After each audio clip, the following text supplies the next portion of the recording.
Good morning, everyone. Good morning. I hope your practice is going very well. Yes.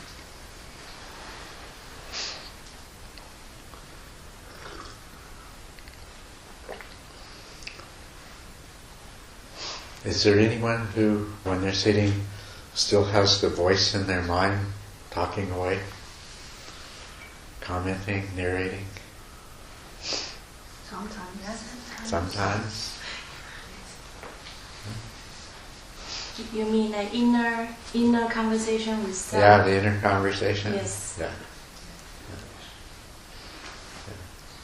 That's completely normal. It takes a while for that to stop.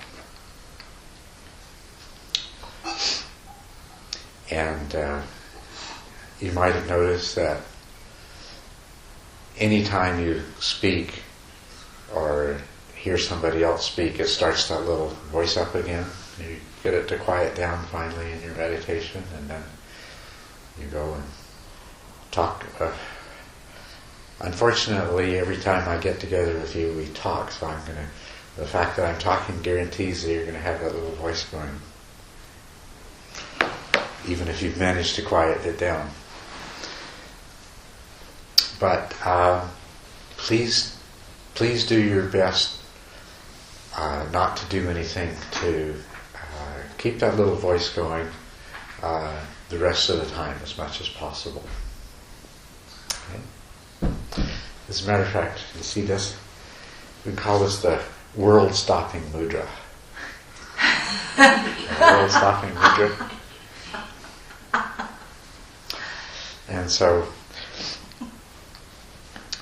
if you find yourself in a situation where people aren't keeping silence, you can just do the world-stopping mudra. And if you see somebody else doing the world-stopping mudra, check and see if you're the one that's starting the verbal formations going again.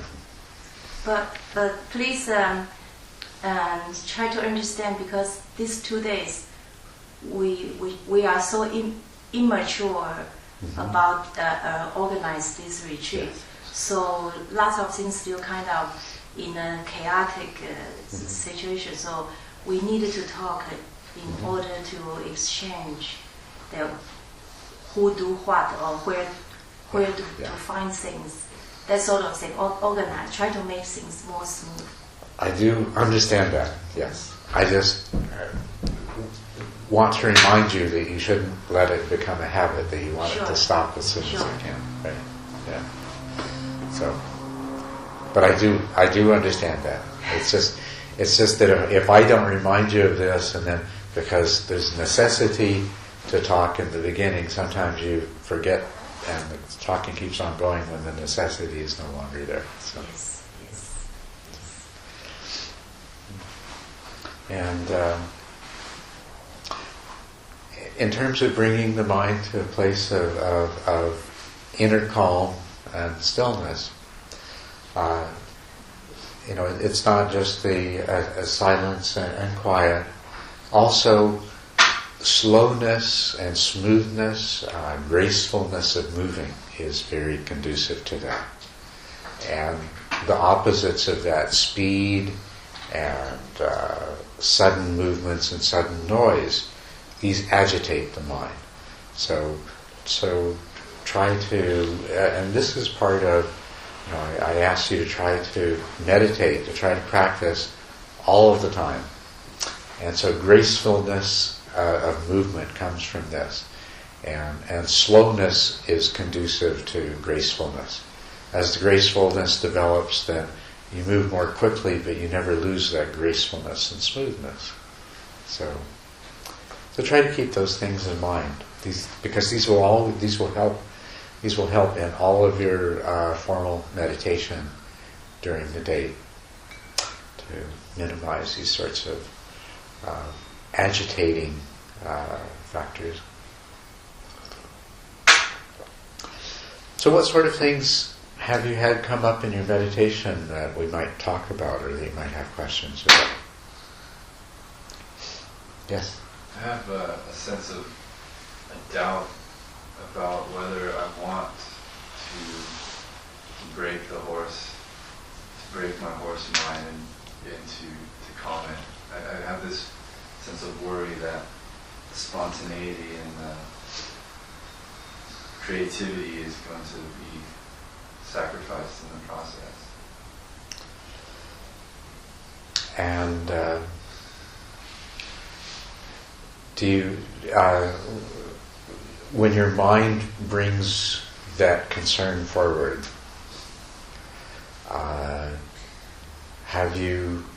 does it have any evidence to support that hypothesis as a possible outcome? No, it's just a worry. And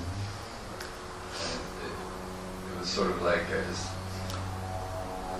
told myself, I'll ask you when I have the chance and leave it alone for now. Yeah, I can understand that. Why? This is a lot of trouble to go to make myself into some kind of zombie who has no spontaneity and creativity anymore. But I assure you that the opposite is quite the result, that experienced meditators are very creative people.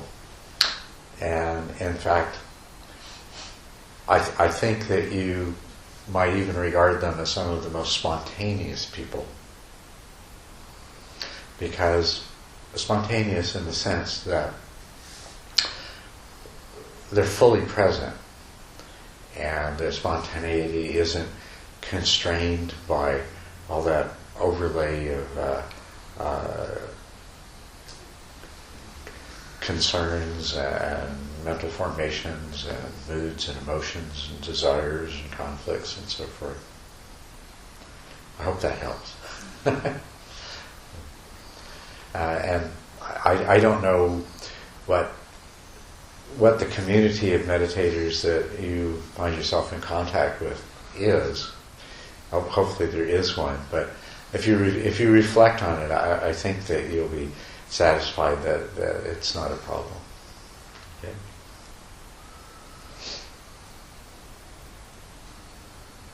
What else is there? Yes. I have a question.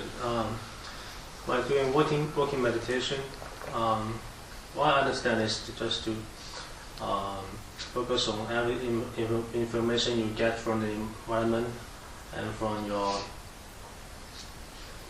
inner experience. Should I get rid of all the information from outside, just focus on my breathing, or focusing on everything I get?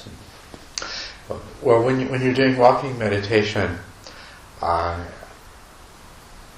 don't know if I made this clear previously, is during the walking meditation, you don't need to pay attention to the breath anymore.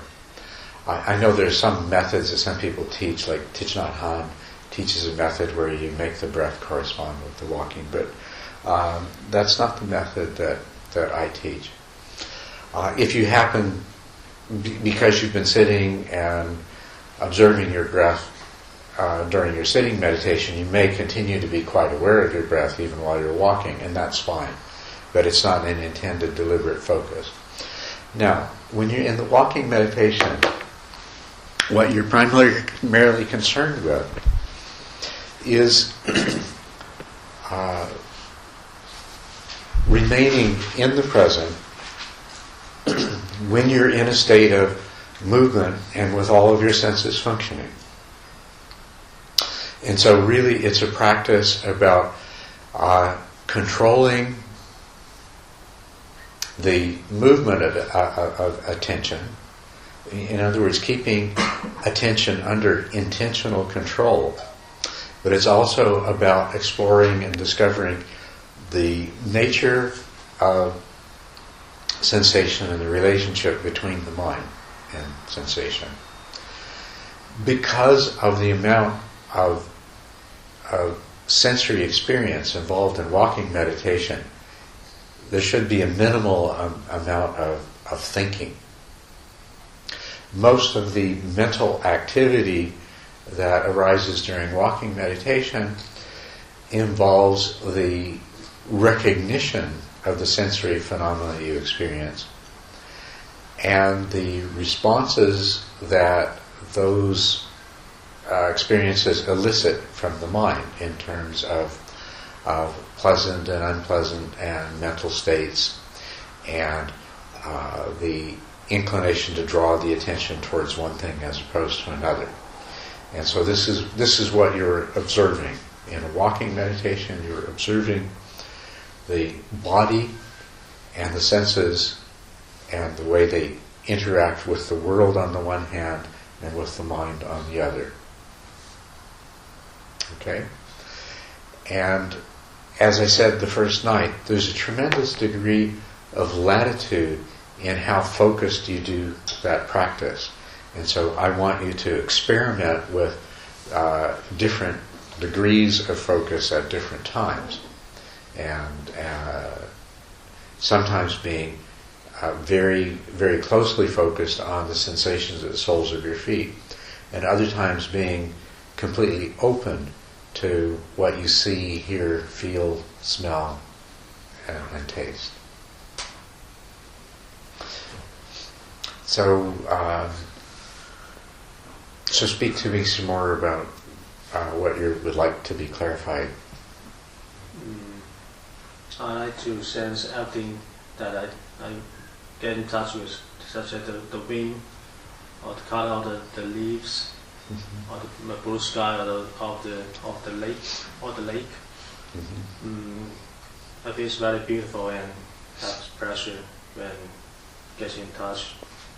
And I try to identify the tiny difference between the different colors, tiny individual colors of those leaves or trees or rocks or the sky. I find sort of pleasure when closely observing this phenomena. And this morning I try to slow down my pace. I find that if I slow my pace, the sense of pressure was intensified. So I think, I don't know whether if you slow down, is it correct, more correctly to get it, to sense that kind of pressure or not. So enjoying the environment is very comfortable to me.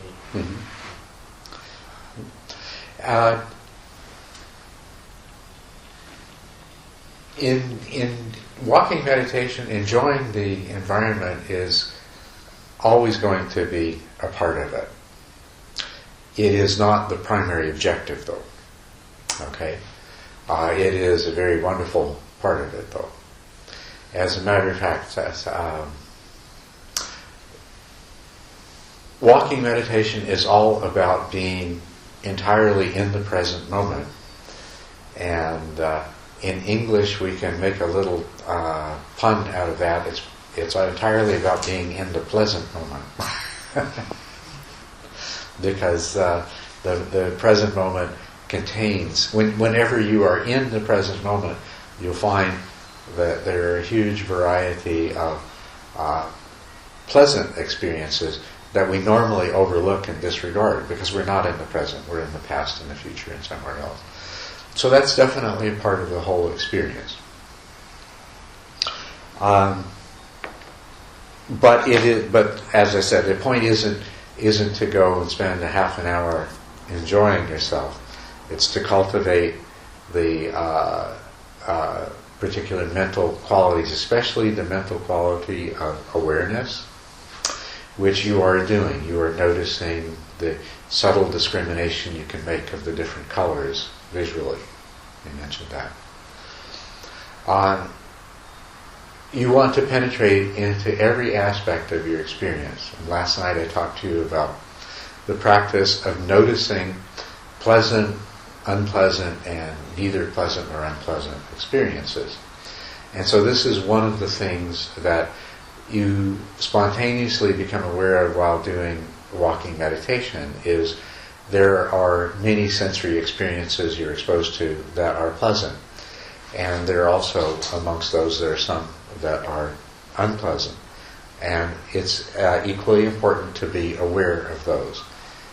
What you want to penetrate to and discover the nature of experience, and every experience you have is always colored by pleasant, unpleasant, or neither pleasant or unpleasant. And as I said, this applies first of all to the sensory experience, but then subsequently, and sometimes very immediately afterwards, to the mental experience that follows that. And so be aware of both of those. This is part of the exploration leading to insight. There are also, one of the things that you might, just a question that you might raise for yourself every now and then, when you find yourself particularly enjoying some aspect of your environment when you're walking, is to ask yourself this question. Okay, we said that the first truth was that human existence is pervaded by dissatisfactoriness, the causes of unhappiness, by dukkha. And so when you find yourself in a walking meditation being particularly strongly impressed by the experience of pleasure, this is also a very good time to just raise this question in your mind of the significance of the truth of dukkha, of suffering, okay, to bring some of that understanding into it.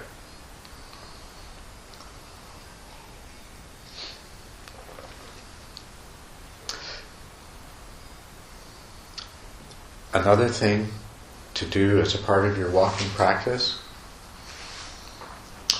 is to notice the relationship between sensation and the mind. Right now, we hear a sound and we know that that's a vehicle, a truck. But the truck is not in that sound. And two different things happen, one after another. There is a sound, which is only a sound. It is nothing but a sound. So we cognize the sound. And then we recognize the truck. It's a second act of knowing that follows the first. Because we carry around in our mind, based on our past experience, the notion of a truck. And we associate that. And with any kind of sound, we can see fairly quickly the relationship. There is just a sensation, and then there is the conceptualization, the mental formation by which we know the content of that experience. We quickly leave the sensation behind and replace it with the mental formation, the concept. This is something that you can become aware of. You're doing your walking meditation, there is a sound, and you notice your mind putting a label on that sound, attaching a concept to it. And then you can move into the domain of hearing, or that sensory domain. And you can explore it in its different ways. You can allow yourself to notice that there are many sounds taking place, most of which you weren't aware of until this thought came to rest in the domain of hearing. And now you become aware of all of these different sounds. And as you rest your attention in the domain of hearing, different sounds will arise, and you'll see the mind's reaction to them. The mind will be drawn to some and not to others, or drawn more strongly to some than to others. The mind will respond to some with a reaction of experiencing pleasure, some it will be neutral, and some it will be unpleasant. Some the mind will be very quickly to attach a label to and a concept, and others not so quickly. These are all the sorts of things that you want to cultivate awareness of. And it seems like a lot, doesn't it? Well, how can I be aware of all that while I'm walking? Well, you start off. Just, being aware of what you can. And gradually, the degree of your mindful awareness will increase and your awareness becomes more full. But what's more important is that in the process of observation, certain things about the nature of the mind and the nature of experience start to become more and more obvious. They start to become understood in a very direct and intuitive way through the experience. For example, in your walking meditation, you explore the domain of sound and hearing, and you notice these kinds of relationships that occur between the sensation and the mental formations. And then if you shift to other domains, like the domain of seeing, it's quite the opposite. It is all that your eyes actually present to the mind is shape and color, or really it's just different intensities of color. Even shape is a secondary thing that is derived out of different intensities of color. You know that, right? That's obvious. But to experience it, it's so hard to experience it. You open your eyes and immediately everything has an identity. It has a concept. With sound, you can clearly experience the sound first and the emergence of the concept afterwards. But with vision, the concept is there. The mental formation is there. And it takes an effort to discover the sensation that gives rise to it. So these are things to explore and to discover as a part of your walking meditation. Above all, remain in the present moment and then practice mindful awareness. Open observation of what is actually taking place in the moment. And the scope is very large, and so you need to take it small pieces at a time. And you can be guided in this. You are naturally drawn to one thing or another, or one aspect of your experience or another. So let that happen. But as you are drawn first to hearing and then to feeling and so on and so forth, be always in that state of open observation, investigation, like a curious child, as though this is the first time you had ever experienced this. Thank you. Excuse me, would you say one more time? You say that because seeing, you just mentioned, for us, so no distance between the mental formation and the concept and the things. So you want us to practice separate that, or just become aware of that. I made a statement. Make sure it's really true, and see what there is that you can discover for yourself about the nature of seeing as compared to feeling. In fact, I hear you mention maybe twice regarding to say eyes see is only color, not even shape. But so clear for me, I see shape and I see more than color. So this I'm not quite get that. I said what your eyes see.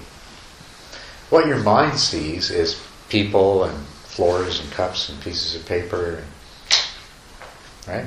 That's what your mind sees.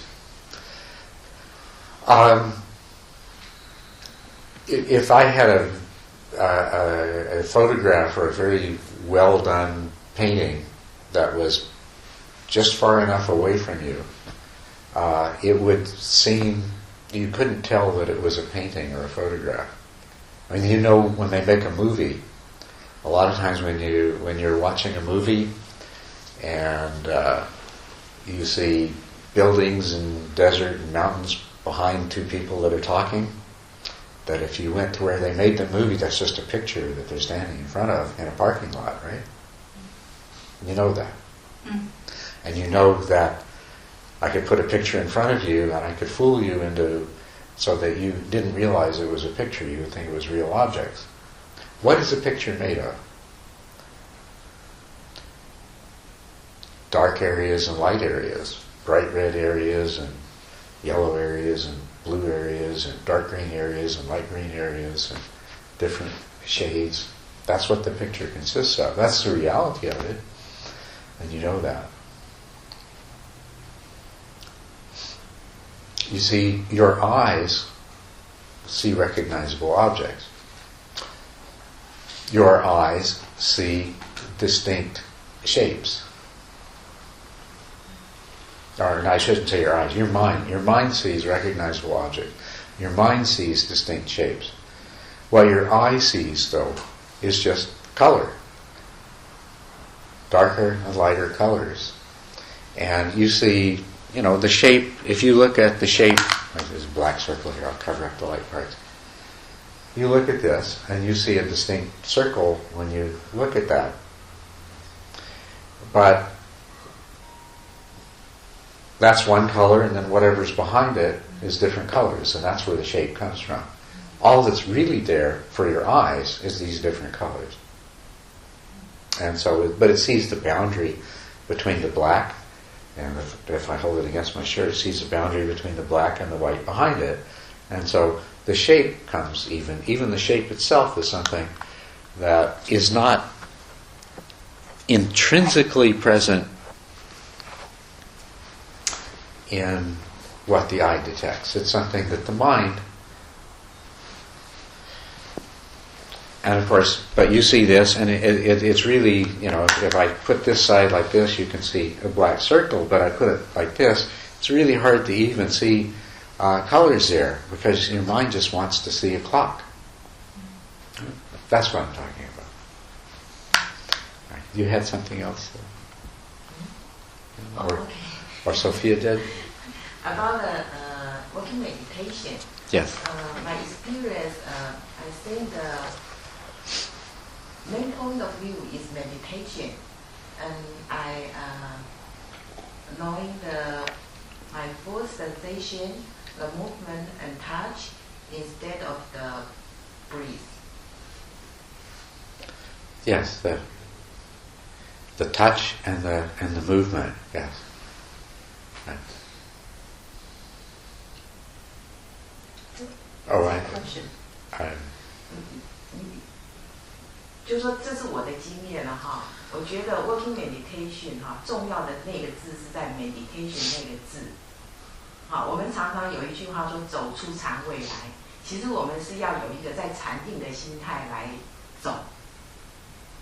然后呢，我们做的时候是观呼吸，但是我们走的时候，就是我们就不是在观呼吸，观我们的脚的触点跟我们的这个触觉啦。这是我的经验，我 working meditation 的一个经验这样。对吧？ Okay. She just make a comment, say that in her experience, the walking meditation most important is focus on quote-unquote meditation instead of breathing, and all the meditation mean all the sensation and all the things. So that's she want to make a comment and say this is very important. When walking meditation, and focus on sensation, especially the feet feeling. Mm-hmm. Yes.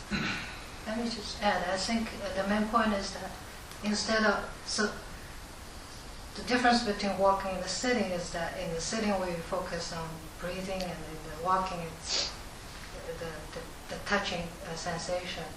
Yes. So obviously everybody got different ideas. I thought she mentioned about the meditation. Whatever meditation, the incense is like bring you to the present, But when you're walking, whatever you focus on, she focus on the the sensation when you touch the ground, your foot, and the movement, which can really bring you to the present. Yes. Compare when you're sitting and focus on your breath, which also can bring you to the present. That's what I understand. Yes, and that's right. Yes, all of these things are true. You can. The difference between the walking meditation and the sitting meditation is in the sitting meditation, you're being very, very focused on one thing, and you're drawing your awareness very much inward to the mind, the one sensation and the mind. And you're watching how the mind wants to move away from that one sensation to other things, and you bring it back. When you're walking, it's not so much you're focusing on the sensations, first of all, in your feet, and it can be very similar to sitting if you're focused very closely on just the sensations in the feet, but you can't help seeing and hearing and feeling and everything else at the same time. So it's more open, and it involves, compared between the two, it involves the normal activities of the mind less, and the activities of the body and the senses more. So, yeah. I have a question. I really do bad at walking meditation because I love beautiful stuff. So unfortunately, most of the retreat center, their gardens are so pretty. Yeah. And my eyes I just cannot help but look at the beautiful flowers, trees, the paths, So is that I do well at sitting meditation. So can a person just choose sit more instead of walk? Can I get enlightenment if I sit more than walk? I think that you probably can, but I think that there's a lot of benefit from the walking meditation too. You see, everyone, especially in a place like this, when you walk, you're going to experience the beauty and the wonderfulness of it. That's inevitable. And that's okay. What's not okay is to just lose yourself in the pleasure of it. Okay? It's about mindful awareness. And it's being mindfully aware of whatever is actually happening at all times. So beauty is happening, pleasure is happening. It's not losing yourself in the beauty and the pleasure. It's being mindfully aware of this. This is what it's like to experience beauty. It's a process of discovery. It's a process of discovery of the true nature of reality, the true nature of experience. It's a process of waking up from the dream that you've been in all of your life by looking at what's actually happening. And so we don't exclude, it includes everything. We don't exclude anything from that. So if we experience beauty, that's what's happening. That's what we investigate. That's what we look at. Right? So, I don't mind at all if you do more sitting and less walking, but please, when you do your walking, recognize that this is a very valuable practice that's going to be a great benefit to you as well. And the only thing that you don't want to do is to lose that mindful awareness, to lose that spirit of discovering. As a Buddhist form, as some other form of meditation, maybe you'd be most interested in the experience of pleasure and creating a joyful, happy state of mind. But as Buddhist meditation, it is about seeing and understanding the way things really are. And the way things really are is always present in every moment. There's not a moment of experience that doesn't involve the way things really are. So every moment, no matter where you are, what you're doing, you have the opportunity to see and understand things the way they really are. And that's what you want to be doing in your walking meditation. It's only if you forget that you're trying to do that you have a problem. And the following question is, I enjoy cooking. Mhm. So they try to convince me that don't cook too much. My purpose come here is to do meditation. But I find in the morning when I cook, when I prepare food, I'm kind of very joyful, you know, just how to deal with that. I enjoy to create better taste food, and I also very enjoy if people like my food. I feel so happy. Even I only taste the food, I don't get a chance actually eat my own cooking. But when people eating it, I'm so happy. I enjoy cooking. I enjoy watching people eating it.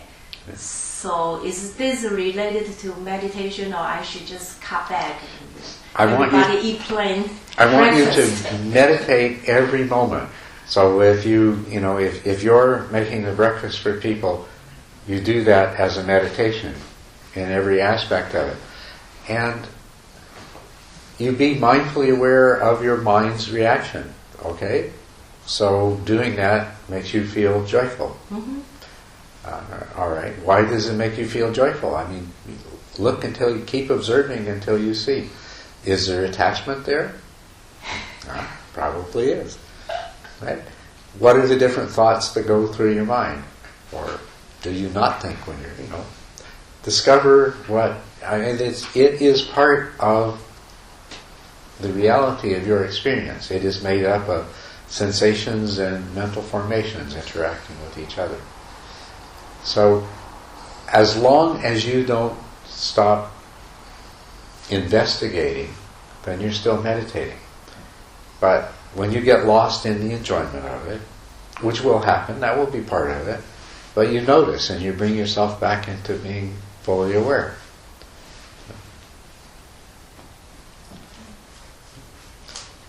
Okay. All right, it's not a problem to enjoy things, but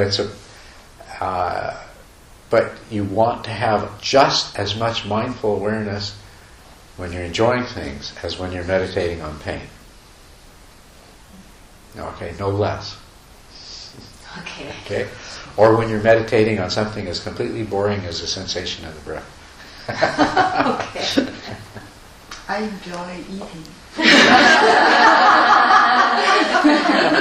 And eating is a very important meditation. When you eat, I want you to eat very slowly. I want you to, you take your bite of food and you notice how your mind selects what it does from the bowl. Why do you select this thing rather than the other thing? There's many things in your bowl. You select this one. And you notice the process of bringing it to your mouth. And you notice the sensation as you first, it touches your lips. And then you begin to chew it. And you notice the flavors that come out. And you notice the mind reacting to the different flavors. And you watch yourself chewing it.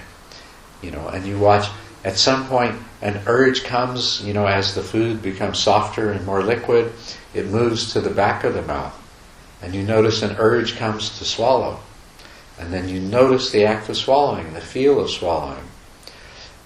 And then you notice, just as the food is disappearing down your throat, comes this desire, this urge to reach forward and take another bite. You notice sometimes that it's such a tasty morsel that even before you finish chewing, you're already going after the next one. Notice that. And when you notice that, slow down and explore it. And so eating is a very important meditation. One of the more important meditations that you can do is every single bite at every single meal is part of your meditation. Notice how you take 5 bites of the same thing, and the first one, oh, that's so wonderful, I have to have some more. By the time you get to the 5th bite, it's not so interesting anymore. You're looking around for something different, right? This is part of what we talked about last night, the nature of the experience of pleasure. So, this is good. Meditation is about all of these things. don't miss an opportunity. And if I could, would you please explain a little bit more regarding to the feeling? I know you talk about, but like a sitting meditation, I know the thoughts sometimes bring out some emotion, feeling, and then watch that, observe that thoughts, the emotion and different thoughts too. And like you just say eating, and also, carefully examine the mind or the feeling or that, okay? But when the walking meditation, okay, sometimes the feeling come out. It sounds like without any thoughts, without any that, and the emotion that, and how do I observe that? How related? It is because the mind is go somewhere and get the emotion come out, but sounds like I'm not aware of any thoughts, at all, but the emotion. So would you just explain a little more? I don't think I fully understand. Well, I agree with what you say, is that you will have that experience of emotions that come up that are not preceded by thoughts that you're aware of. They just come up. But to know that, that's an observation. That, there's that emotion, and it didn't come, it wasn't preceded by a feeling. Where did it come from? Just noticing that. Noticing the nature of the emotions.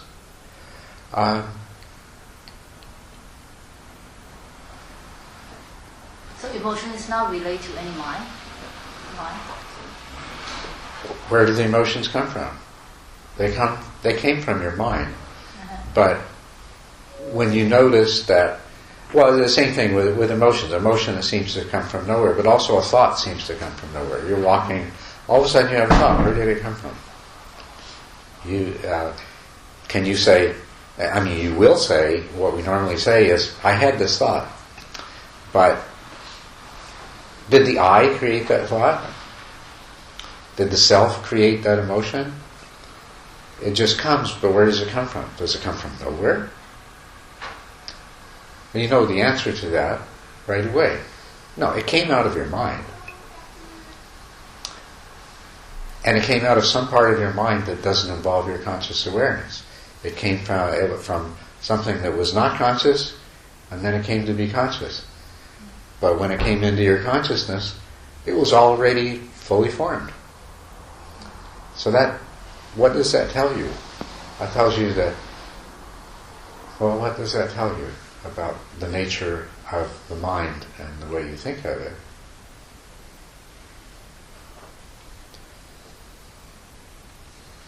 You go around thinking, I am my mind. And then all of a sudden your mind is doing things. Where did that come from? It makes you at least doubt that you are your mind. You start to, you start to draw that line and say, okay, here's me. I knew what was going on, and all of a sudden this thing was here. It came from over there, somewhere where I wasn't. I was over here, and that emotion got created over there where I wasn't there, and now it arrived here. So therefore, I'm not, there's some parts of my mind that it doesn't make sense to identify as myself, because I don't have any control over them. And they surprise me with these things they come up with. This is telling you something very important about reality. Right? Yeah, I sense that. Yeah. It's saying that this mind involves a lot that's unconscious or not conscious. It's actually the same thing that a similar kind of thing that you were discovering if you, when I was talking about walking meditation, a sound attracts your attention, and then you begin to notice hearing, and you discover that there's all kinds of sounds going on all the time that you weren't aware of. But your body was still aware of them. Because if one of those sounds had been something unusual or dangerous, you would have become aware of it. So even though the sound was already over with by the time you become aware of it, you would have become aware of it. So it says that your body is aware of sensations even when you're not conscious of those sensations, and that there's some part of your mind that you also aren't conscious of that looks at those sensations and says, oh, wait a minute, this is an important one, and it thrusts it into your conscious awareness. Right? So these, both the sensations emerging unexpectedly and the exploration of the senses will also lead you to the same understanding that the idea that, we get over the idea that I am my body, and we start to see, well, okay, yeah, I am not my body, it's very important to me, but I myself is not my body. But we remain attached to the idea that I am my mind, myself is my mind. But in your meditation, you start to have these experiences and see these things and make it clear that, well, wait a minute, this mind thing, it's not one thing, and it's not this self either. It's a whole lot of different processes that are going on that I've just fooled myself into thinking that I was in control of, or that it was a self, that it was a single entity, or any of these other thoughts that I have about it. Get the idea? It's discovering the way things really are. The clues are there all of the time, constantly. They never stop being there. Reality is always saying to you, look, this is the way I really am. So the true nature of reality is presenting itself to you constantly. All we're doing in meditation is trying to get the mind to a place where we actually notice and discover. The true nature of reality is right there in front of us every moment. It's a process of noticing. Yeah. I have a question about breathe in and breathe out. Mm-hmm. Whenever I was in the wandering or the sleepy status, and I try to make the breathe in or breathe out longer, it will enhance my concentration on the breath. But I was told that we should supposed to breathe naturally. Mm-hmm. But the rhythm of the natural breath it's the same as the rhythm of breath for sleeping. So, is it good to make the breath longer in order to enhance the concentration? It's best. What you want to do is you want to cultivate the attitude of being the passive observer, not the doer of things.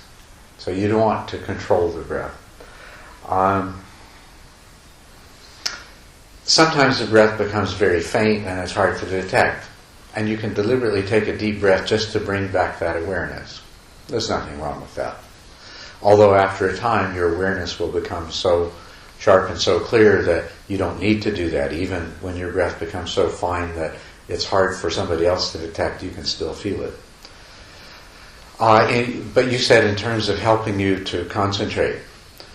What it's doing is, by deliberately controlling the breath, it's a way of engaging with the breath. You see what I'm saying? It's keeping you with the breath because you're more involved. You're involved now with controlling the breath, making it deliberately longer. And that works, but there's a limit to how far you can go with that. You can't develop the particular stages of concentration and mindful awareness that we ultimately want to get to in an activity that involves controlling the breath. So it's better if you engage more fully with the breath in order to enhance your concentration, not by deliberately controlling it, but by more closely observing it. That's why I was encouraging you to penetrate into the details of the various sensations that are produced by the breath, and to even be aware: is this breath longer or shorter than the last breath, or is the pause between the out and the in breath longer or shorter than the pause between the in and the out breath?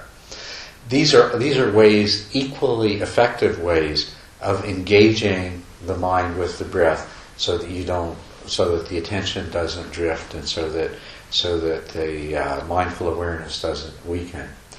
But because the mind is just in the state of being the observer rather than the doer of the breath, it allows, as we proceed in the cultivation of concentration and mindful awareness, it allows for certain things to happen that can't while you're in the practice of control. Okay. Good question. Can you be a little bit? Can you speak a little bit more about the downsides of controlling the breath? Because I know there's some benefits of controlling the breath, but I'd like to know more downsides of controlling the breath. Well, there are a number of them. One of them is, you see, part of the way that we remain attached to this idea that we are a self in control of things is through the sense of being the doer. And, as long as you're controlling the breath, you're going to be reinforcing that idea that there is an I in charge behind all of that. That's just one of them.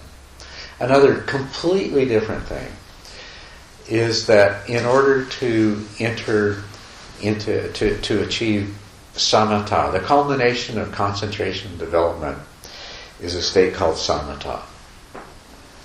And that's where you've trained your mind so that you have very stable, single-pointed awareness with a very high degree of mindful awareness. And in order to arrive at that, you have to train the mind to be still. Wherever you place the mind, it stays there. And that the mind observes whatever comes up in the moment. If you're busy creating what comes up in the moment, you can't really do that. Sooner or later, you have to leave the controlling the breath behind to come to a state of samatha where all you do is you place the attention on anything it is that you wish to observe, and it is perceived with tremendous clarity.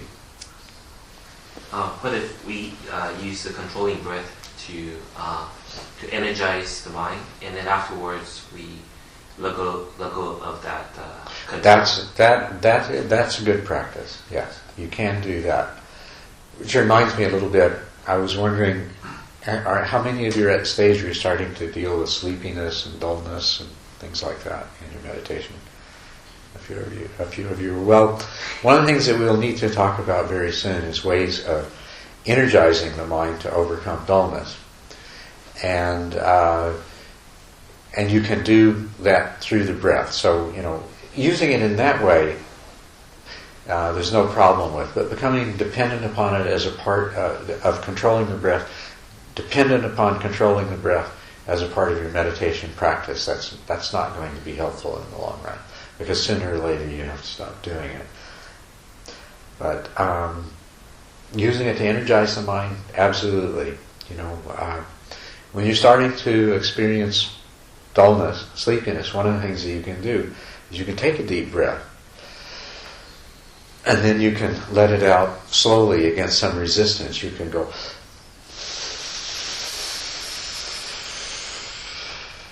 and do that 3 or 4 times. And you'll find this energizes your mind and it wakes you up. It's just one of the ways of using the breath to bring the energy level up. But doing that for 3 or 4 breaths is quite different than controlling your breath throughout the whole period of a sit, or the major part of a sit. Or breathing in a controlled way for a few minutes as a practice, to augment the development of concentration. Okay? Come back to you, Ben, but Tracy's been waiting for a little while. Sorry. It's just a quick question. Going back earlier to when we were talking about be mindful when we eat. How do we distinguish when we really like something?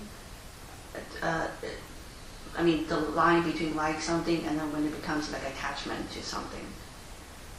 Maybe I really like a particular kind of food. Right. So maybe it takes more than 5 bites for me to diminish. So where do I identify the end of when it stops, becomes like I'm still enjoying it until like indulging it?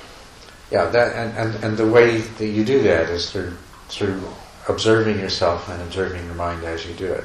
I mean, that would be a very good example of how to meditate on eating. You know, if you're eating something and that question is present, find the answer for yourself. Right? Yeah. I mean, if your question is how do you distinguish between those two things, it's by looking. So go and look. Yes, Ben. During my meditation, I don't feel a general calm at all that I expected. I don't feel tranquil. I just feel like I'm attempting to take on this enormous task of this particular meditation and all the subsequent ones that are coming. And of course, that's something to just return to the breath for. But overall, there's just this sort of sense of dread about it all. Oh, wow. Rather than feeling, in other practices, I felt much more sort of serene and calm during meditation. And I find difficulty finding that here so far. Okay, well, two things. First of all, there's nothing about this practice that's difficult. It involves just very, very simple actions that you do. What you have to do is minimal, and the training of the mind proceeds almost on its own. So you don't need to have a lot of dread about it. And what seems formidable when it's described in actual practice and experience isn't nearly so.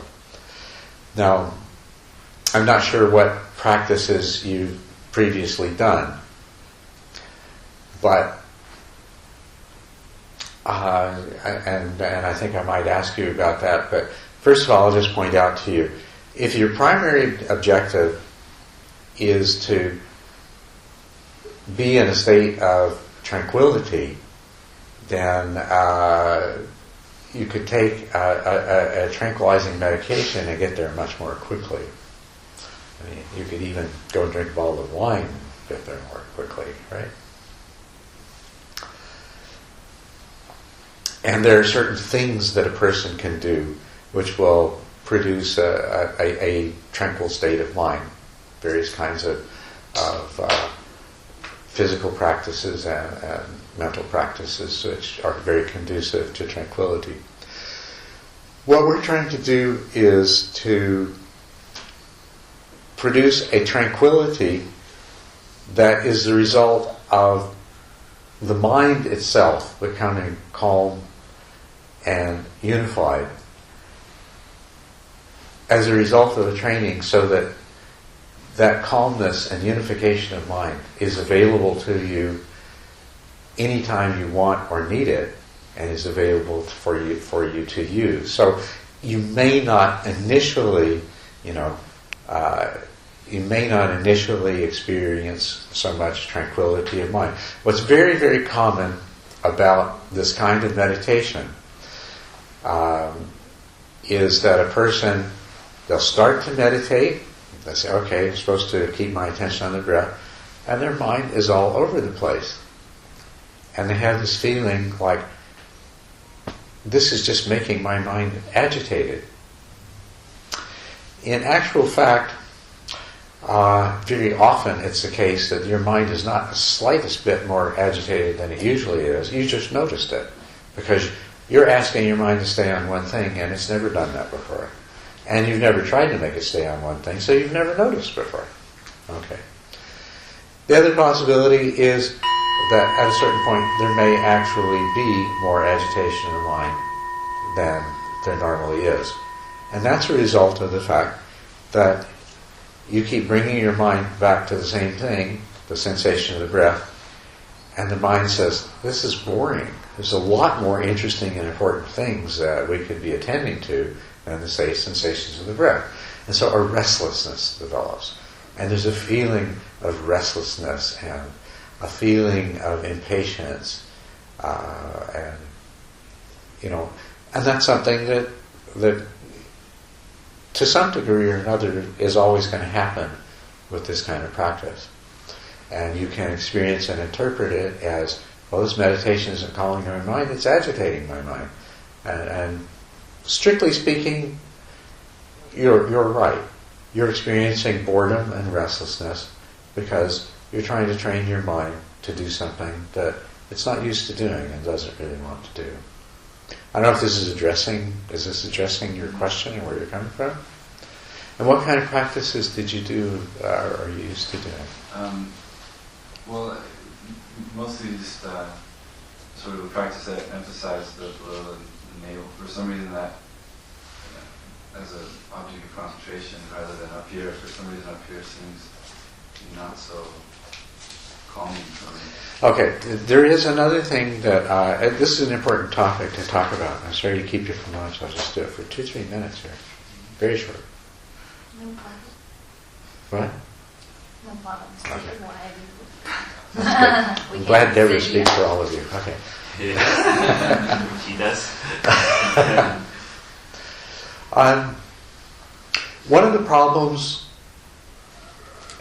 with meditation is there is a tendency of the mind to settle into a comfortable dullness. It is very easy to become concentrated in a kind of dullness.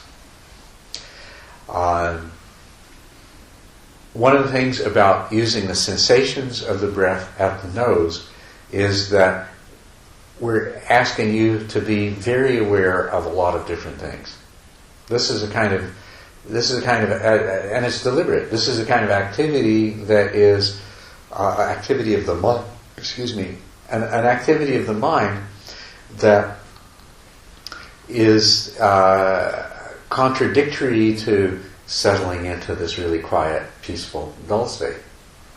And over again, as we progress in the meditation, we'll be confronted by the tendency of the mind to move into dullness and to bring the mind to a higher level of awareness and alertness to overcome that.